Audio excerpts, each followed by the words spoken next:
there. I just wanted to stop in and give y'all a quick tip. This is what my palette looks like at the end of the day after I've been painting. Very messy. Let's talk about how I also like to organize my palette too. Why not? I have a full color palette. This is my color palette. I organize my color palette as a exploded color wheel with my yellow at the very top. By coincidence, also my cadmium lemon is the lightest color value of pigment also. So I also have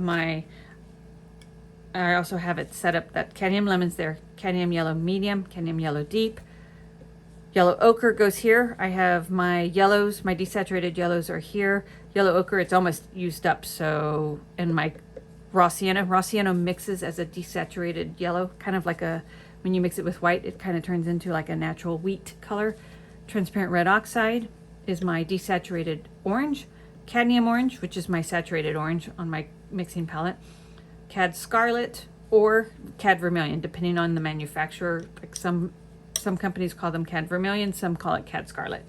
Cad red medium.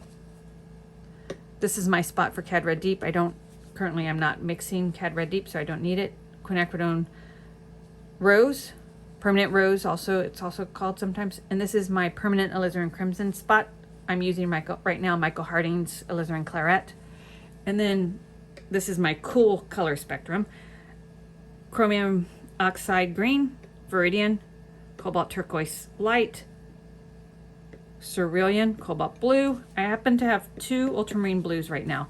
I have a Vasari ultramarine blue and a Williamsburg ultramarine blue. If you can probably see slightly on the camera, but the ultramarine blue by Vasari is a little bit deeper in value than the ultramarine from Williamsburg. I also think that the Vasari might be a little bit more pigmentally dense. So when I mix, say if I want to do an apples to apples comparison and I mix a same amount of this with white, and then this one will be a little bit deeper, richer, and more saturated. However, they're both pretty fantastic, but I use them for different things. And if I really need a mix of really dark black, I'll use the Vasari. But if I need a middling mixed black, I'll use the Williamsburg. Also, Williamsburg sets up faster than the Vasari does too, for some reason. So if I need my ultramarine blue mixture to set up faster, I'll use my Williamsburg color.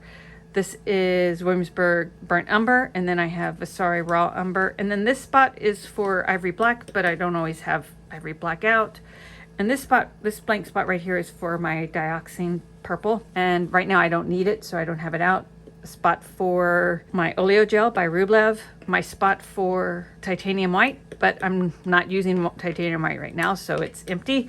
And then this is my big pile of lead white. And I'm right now using the lead white by RGH, with the safflower oil as my binding. And you'll notice, like I'm doing this right now, I'm cleaning up my palette for the end of the day.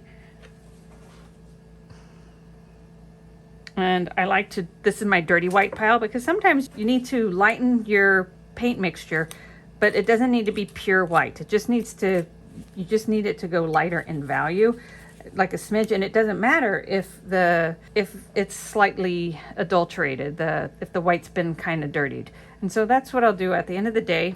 I will create a dirty white pile, and I'll just kind of clean up my white pile, so that way the next day it's nice and fresh.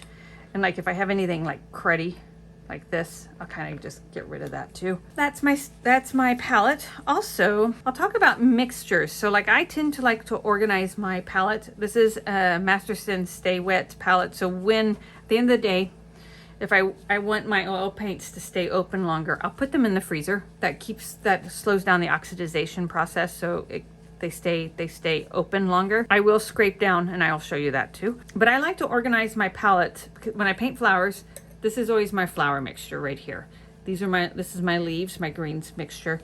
And then along the side and like in the center area and like maybe a little bit there will be my incidental colors, but this is usually my background area. This is my background color area. And then whatever else I need ends up going in there as well. So I'm gonna scrape off my palette. I have this old metal razor.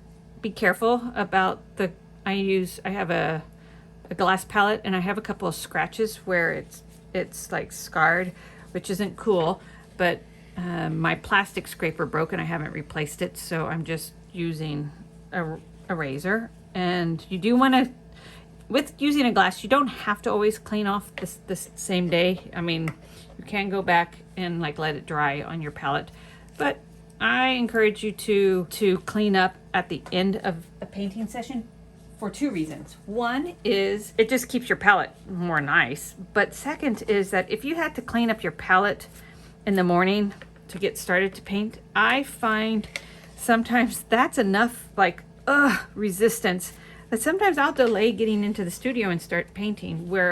And I mean, the reality is I want to paint, but sometimes like my brain's like, oh, that's too much work having to clean off a palette that's dried up on me.